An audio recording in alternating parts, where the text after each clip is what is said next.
You woke up this morning and you checked your phone before you checked yourself. You scrolled, not because you were looking for something, but because not scrolling felt uncomfortable. You ate something easy. You avoided the difficult conversation you have been postponing for weeks. You chose the show that asked nothing of you over the book that would have asked everything, and at some point today, you probably felt a vague, sourceless dissatisfaction, a low hum of emptiness that you immediately covered with the next small pleasure. I am not judging you. I am describing you. I am describing myself. I am describing the creature that Friedrich Nietzsche saw coming 140 years before the smartphone existed, and named with two words that should stop you cold: the last man. Nietzsche was wrong about many things, but about this, he was a prophet, and what he prophesied was not a villain, not a tyrant, not a monster, not a destroyer. It was something far more disturbing. It was a creature so comfortable, so safe, so thoroughly anaesthetized against the pain of being alive, that it had quietly ceased to be fully human. And the most terrifying thing Nietzsche said about this creature was not that it was coming. It was that when it finally arrived, it would not know what it had lost. It would look at its own smallness and smile, and it would say, with a blink of its shallow eyes, "We invented happiness." This is Werden, the philosophy of becoming. To question is what it means to be human, and this video is one of the most uncomfortable questions this channel will ever ask. Stay with me. The story begins not with an argument, but with a scene. Nietzsche wrote a book in 1883 that philosophy has never fully recovered from. He called it Thus Spoke Zarathustra, and he opened it with a man coming down from a mountain. For 10 years, this man had lived alone on a summit. No companions, no noise, no comfort. Only an eagle circling above him and a serpent coiled at his feet. Symbols of pride and of wisdom. Symbols of the kind of solitude that does not break you, but forges you. For 10 years, he thought. He burned. He overflowed until one morning the sun rose, and he felt that he had collected too much light to keep it to himself.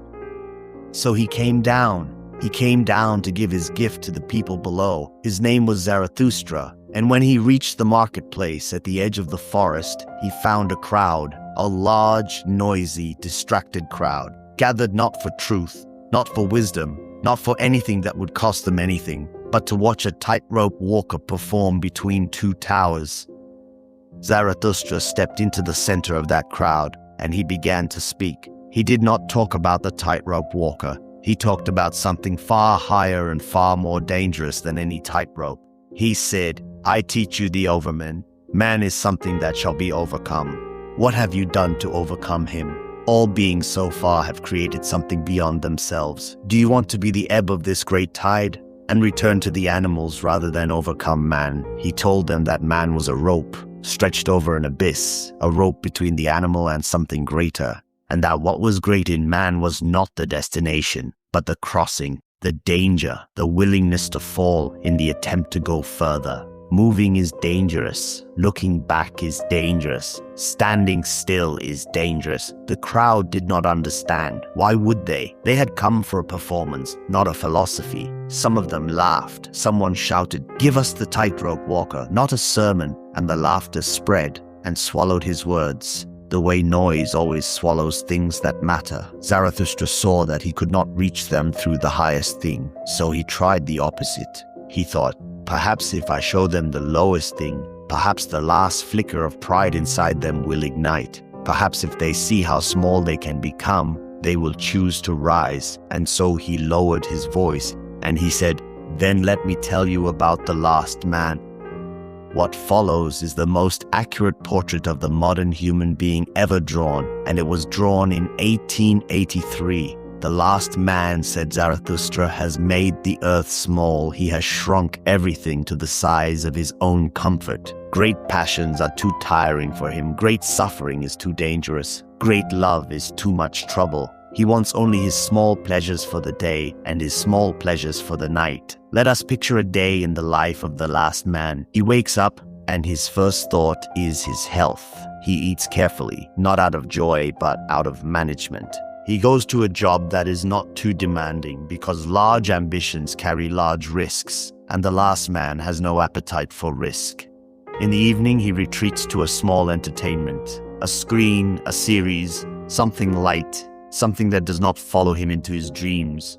Before sleep, perhaps a small chemical comfort, something to soften the edges of the day. He will never make a decision that could destroy him. He will never fall in love with the kind of ferocity that could break him.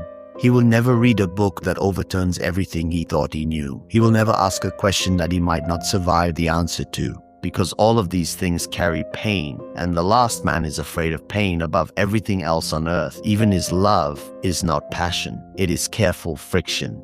Two people rubbing gently against each other, but never wounding one another deeply, because deep wounds are the price of deep love. And the last man refuses to pay any price at all. He wants neither great joy nor great sorrow. He wants a warm middle, not too hot, not too cold, not too high, not too deep, everything measured, everything safe, everything small. And when he is asked what is love, he blinks. When he is asked what is creation, he blinks. When he is asked what is longing, what is a star, he only blinks. That blink, that small reflexive closing of the eyes against the light of anything too large, that is the last man's signature gesture. He cannot look directly at anything that is too real. He softens the brightness, he blurs the truth, he retreats into the shallow safety of his own smallness and calls it peace. Now stop and look at this portrait. Does it feel familiar? It should, because Nietzsche wrote it 140 years ago, and he was writing about today.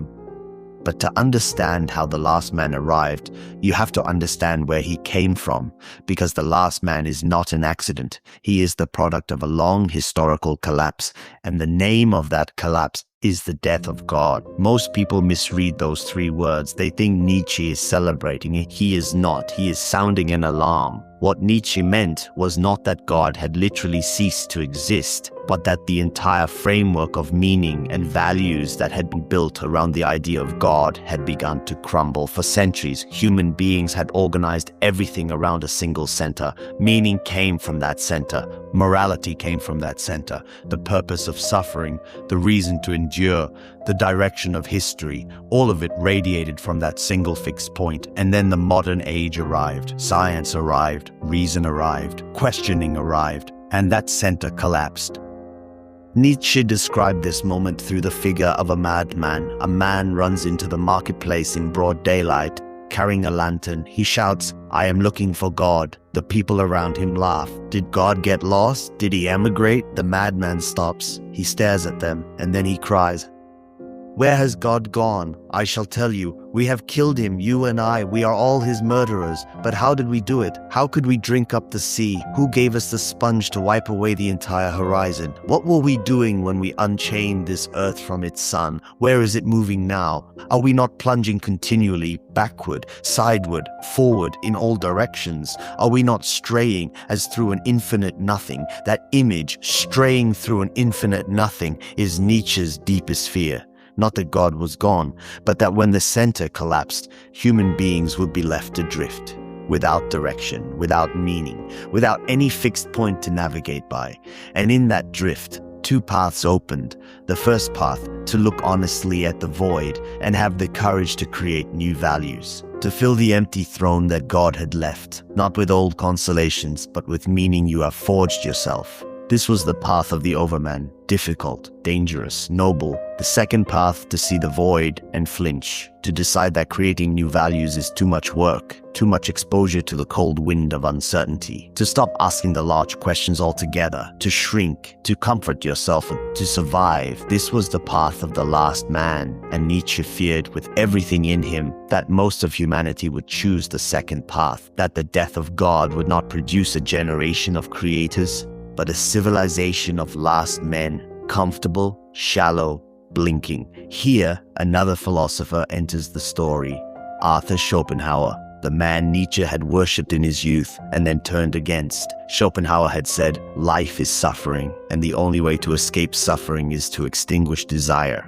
Want nothing, and you will not hurt. Stop reaching, and you will not fall. Nietzsche found this idea deeply dangerous. He said, if all of humanity follows this logic, If everyone extinguishes their desires in order to avoid pain, if everyone kills their passions to protect themselves from the wound of living, what emerges? The last man, a being so afraid of pain that it has cut away everything that makes pain possible, which is to say, it has cut away everything that makes life possible, because the capacity for great pain and the capacity for great joy are not separate things, they are the same thing, depth. And when you eliminate the one, you eliminate the other. What Schopenhauer called wisdom, Nietzsche saw as the most elaborate form of cowardice ever constructed.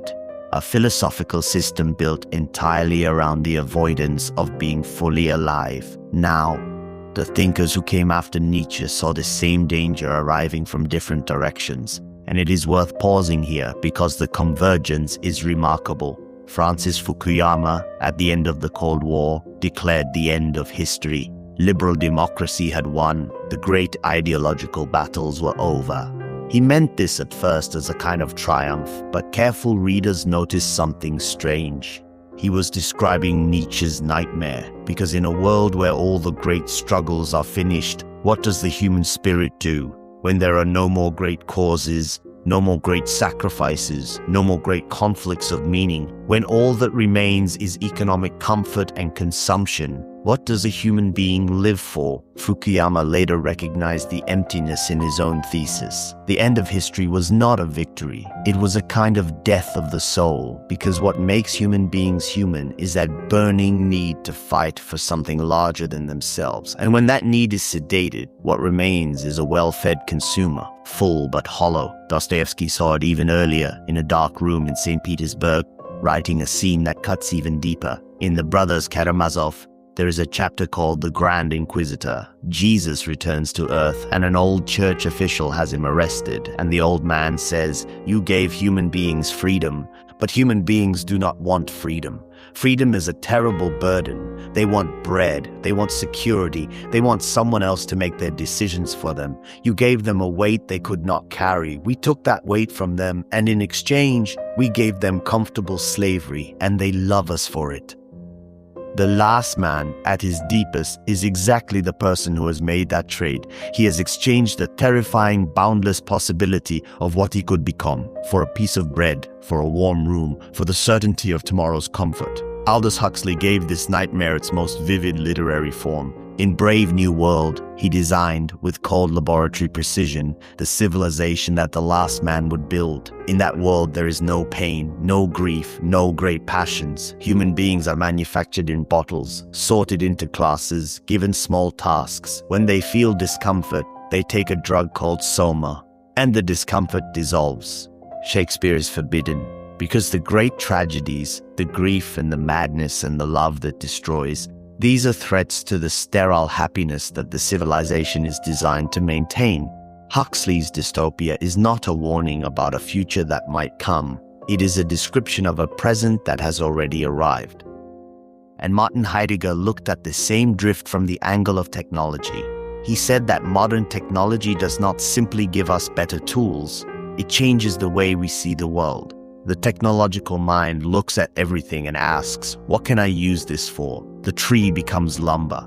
The river becomes a power source. The sky becomes a flight path. And eventually, the human being becomes a human resource, a unit of productivity, a target for advertising. The last man lives inside this world completely. For him, there is no mystery in the universe. There is no grandeur in nature. There is no uncanny depth to existence. There is only a vast machine designed for his comfort. And the most sophisticated version of that machine is the screen in your hand. The algorithm knows you. It learns your edges and retreats from them. It never shows you what would disturb you deeply. It never calls you toward anything difficult. It gives you what you already want, in an endless, frictionless river.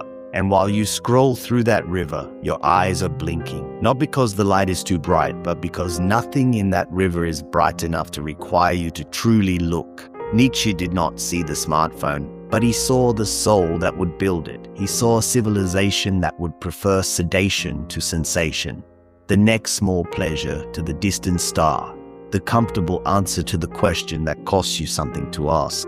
Now let us look at where this leads, because the last man does not stay contained to the individual. He reshapes the entire social world in his own image. In the last man's world, equality is the supreme value. But notice what kind of equality. Not the equality of opportunity, not the equality that liberates, something far more insidious, the flattening of souls, the pressure to keep everyone at the same level of mediocrity. Anyone who thinks differently, feels differently, separates from the herd, begins to look like a problem, a deviant, almost a patient who needs to be brought back to the average. And here is the most sinister part. The last man does not need a shepherd. A flock normally requires someone to lead it, to keep it in line. But the last man society has internalized the pressure so completely that it shepherds itself. Everyone watches everyone. Everyone pulls everyone else back toward the center. No external authority is required because the chains have been made comfortable enough that the people wearing them have learned to love them.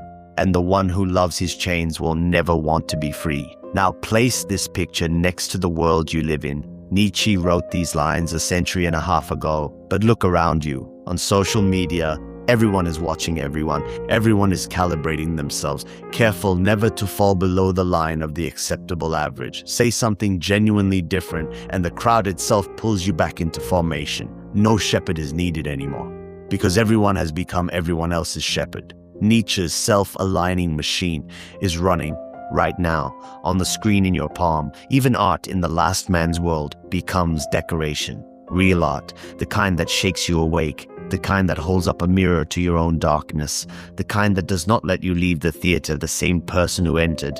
That art terrifies the last man. He wants background music for his relaxation. He wants stories with comfortable endings. He wants to be entertained, not disturbed, not opened. Even his language has shrunk. Nietzsche saw this too. Great poems, complex thoughts, deep questions. These give the last man nothing but a headache. He wants the summary of everything, the most easily digestible version. He cannot hold his focus on anything for long, because focus requires effort, and effort is tiring.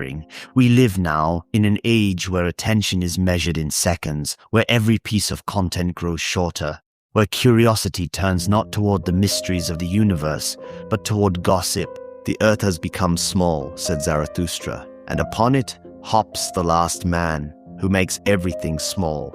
Tragedy, in its deepest sense, has died in his world, because tragedy requires a hero who risks everything, makes a fatal error, and is destroyed by it. But the last man will not risk anything. He will not make a great error, because he will never make a great attempt. His life cannot be a tragedy, because tragedy requires the kind of grandeur he has chosen to live without. His life is not a tragedy. It is only a long, quiet continuation, a slow hum, a blink. And in politics too, the last man leaves his mark. He does not ask his leaders for vision. He does not want great projects that require great sacrifice. He wants the economy to function. He wants his small comforts not to be disturbed. He wants his boundaries not to be challenged. Political speech becomes increasingly shallow, increasingly focused on the management of immediate satisfactions, the soothing of momentary fears. The long view disappears. The demanding question disappears. What remains is a democracy that is technically free and spiritually flat. Now, let us return to the marketplace, because the story has not yet reached its most devastating moment. Zarathustra described the last man to the crowd. He painted that portrait of smallness and comfort and blinking. He laid out the full horror of what human beings were capable of becoming, and he waited. He expected revulsion. He expected the last flicker of pride inside them to ignite. He expected them to cry, "No, we do not want that." But the crowd did not cry no. The crowd cried yes. They shouted with delight. They begged. They said, "Give us the last man. Give us that life. Keep your Overman for yourself. We want the small pleasures. We want the safety. We want the warmth and the comfort and the blinking. Let that land." Zarathustra showed them the most degraded version of themselves, and they recognized it and they wanted it. They did not feel shame. They felt longing. He had offered them the abyss, and they had asked him for the cushion. This is perhaps the most heartbreaking moment in all of philosophy. The wise man shouts, "Do not fall into the pit," and the crowd shouts back, "Throw us in, it is warm down there." Zarathustra's heart broke. He had offered the highest thing and been laughed at. He had shown the lowest thing and been applauded. And so he turned, and he walked back toward the forest and toward the mountains, because he understood finally that truth cannot be given to those who do not want it. But before he went, something happened that must not be forgotten. The tightrope walker, the one actually on the rope between the towers, fell. A clown had leapt from a hidden doorway behind him, jumped over him, and screamed, "Make way for a better man!" And the walker lost his balance and crashed to the earth at Zarathustra's feet, still alive. He looked up and said, "Are you going to drag me to hell?" Zarathustra said, "There is no hell, no devil. Your soul will die before your body. There is nothing to fear." The walker said, "Then my life was worth nothing." Zarathustra said, "No, you made danger your profession. Now you are perishing by it. I will bury you with my own hands." That tightrope walker was not the Overman. He was a small and imperfect shadow of what the Overman might be. But he had climbed. He had stepped onto the rope. He had taken the risk. He had fallen. But he had at least climbed. And Zarathustra buried him with his own hands, because at least he had tried. The last man never tries. Now, let us look directly at what separates them, because the real battlefield between the last man and the Overman is not strength, not genius, not any extraordinary gift. It is a single choice, a single orientation toward life. Nietzsche called it Amor fati, the love of fate.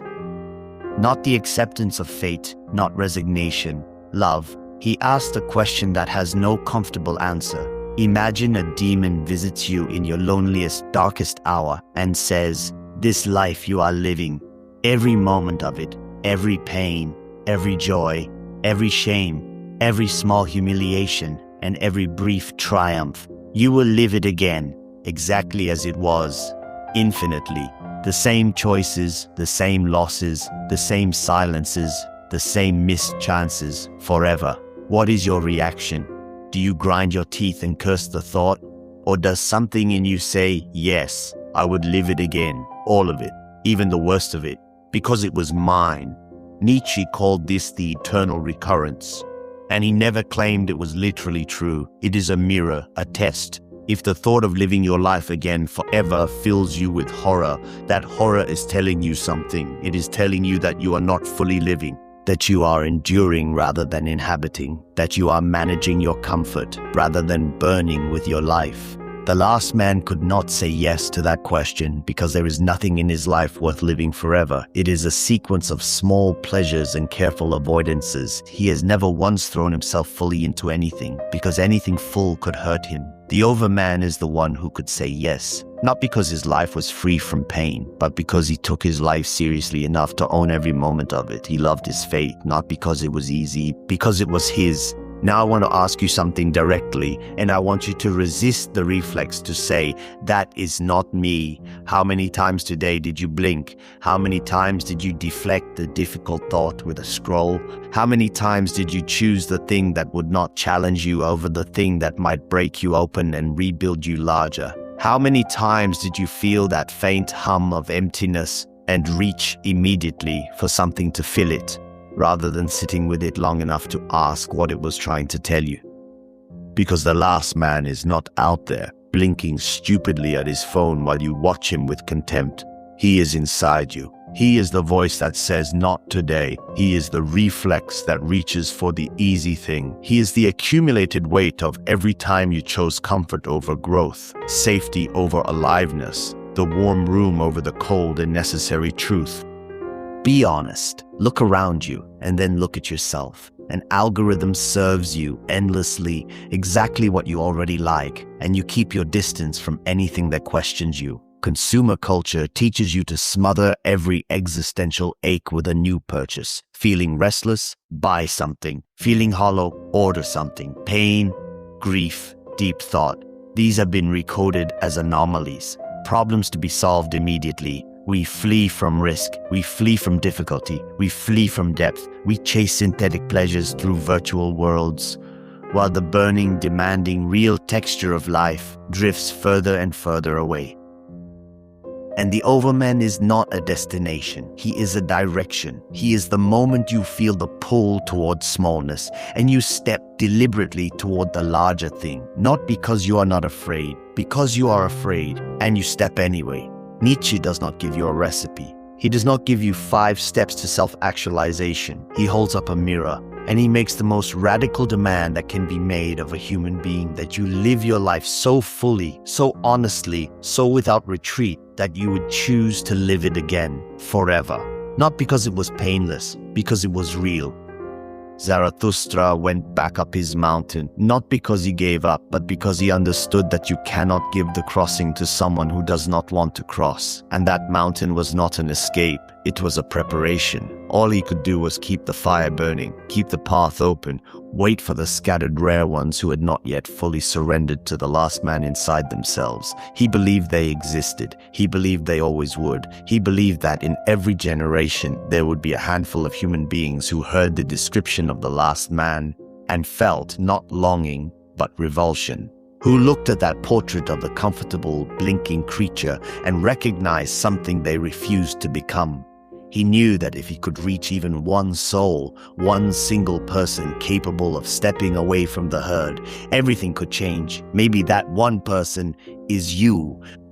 Maybe that is why you are still here, still listening, into the second half of an essay that no algorithm would push to you unprompted. Maybe the fact that you are here at all is the beginning of an answer. So I will leave you with what Zarathustra left the crowd with, not a command, not a prescription, just 3 questions. Today, how many times did you blink? How many times did you let the difficult thing pass and reach for the comfortable thing instead? How many times did you quietly extinguish another small star inside yourself? Nietzsche is not pointing you toward a destination. He is reminding you that inside you there is a rope. There is an abyss. There is a star that has not yet gone dark. What you do with that reminder is, as it has always been, entirely yours to decide, because man is a bridge, not a destination. And bridges are made to be crossed, not to be lived on. The marketplace is loud. It always will be. The question is whether you can hear, beneath that noise, the sound of your own rope, still stretched, still taut, still waiting for you to step onto it, raise your sails, and become who you are.